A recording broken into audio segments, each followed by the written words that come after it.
The undercurrent of the story and world of Wuthering Waves is humanity's ceaseless experience in the seemingly unstoppable lament. It's a thought that is even depicted within the title of the game, 鸣潮, or Wuthering Waves, being an allegory for humanity's never-ending struggle against this seemingly unstoppable, formless enemy. Within this entire story of Wuthering Waves up until now, we've seen this metaphorically depicted in so many different ways. Cristoforo loves yapping about his caged bird metaphor. Jinsi and Changli, through poetry, talk about life as the ebb and flow of a river, while Rinascita sees the lament as a spiritual, assimilating disease that must be conquered through human will. Despite all these depictions, however, I feel like there has been one metaphor for the lament, sitting in plain sight, that barely anyone has talked about: the lighthouse that pierces the eternal night. However, before we start diving into the mountain of NPC dialogues, lore entries, and more within the game, we need to talk about what lighthouses symbolically represent. Lighthouses have a pretty immense psychological significance. You only need to look at Virginia Woolf's To the Lighthouse or Eggers' The Lighthouse with Willem Dafoe to see that. In the midst of a suffocating and engulfing darkness, lighthouses function as a small vestige, a beacon of light struggling to illuminate or give hope against the night. When we extrapolate this to Wuthering Waves, we can see that Kuro loves to characterize the lament as a long or eternal night, an unassailable darkness that engulfs the world. Meanwhile, amidst all this, humanity's resistance in life in the face of this is like the lighthouse that struggles to pierce the darkness.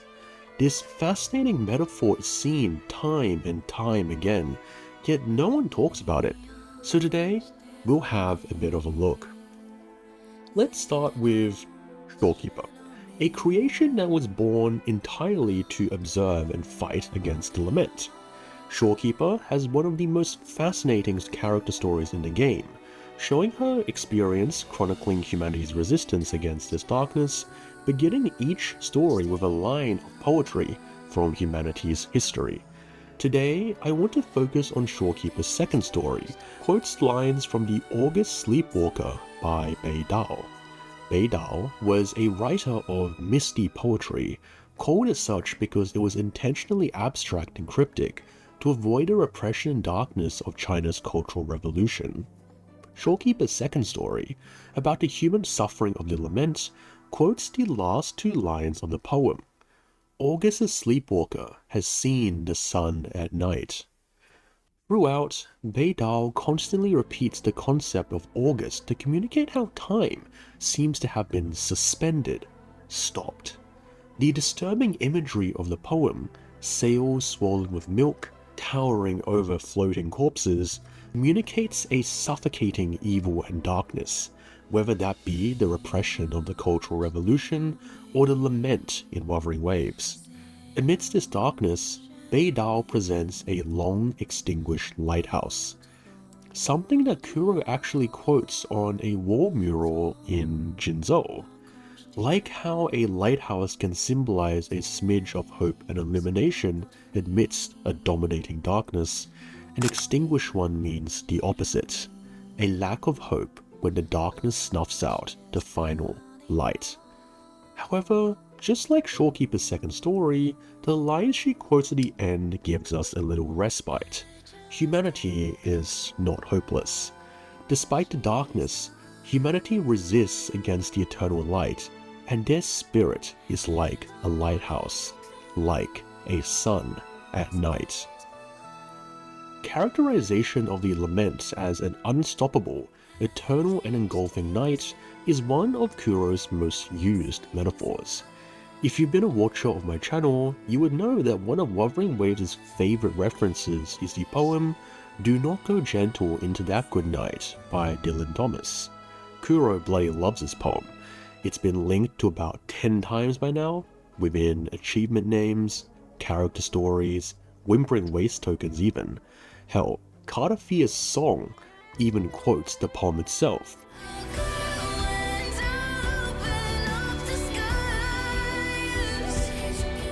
And recently, we've even seen Ameth's song quoted. It's crazy.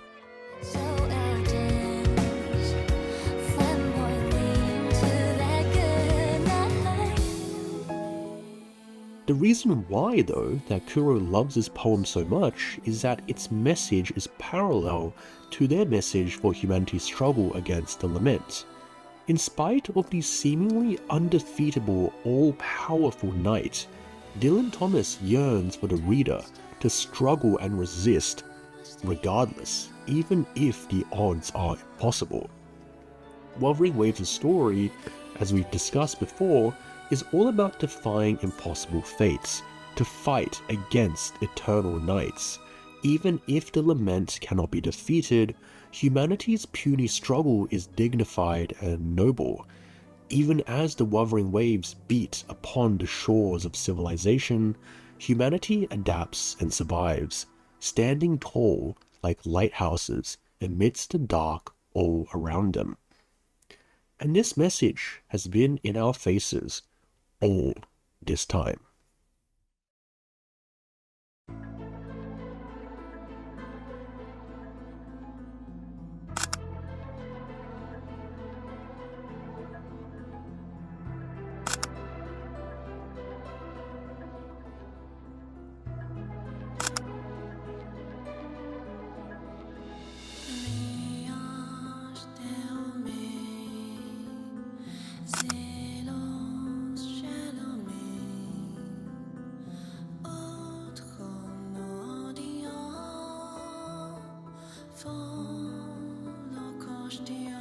Behold, my friends, there she stands, Raguna's Lighthouse of Dawn.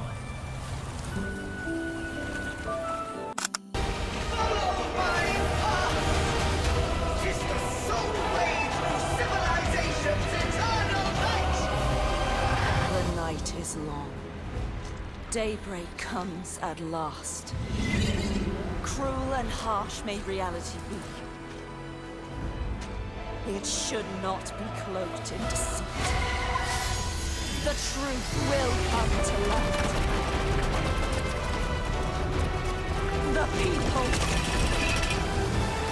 will rise! See you all in hell.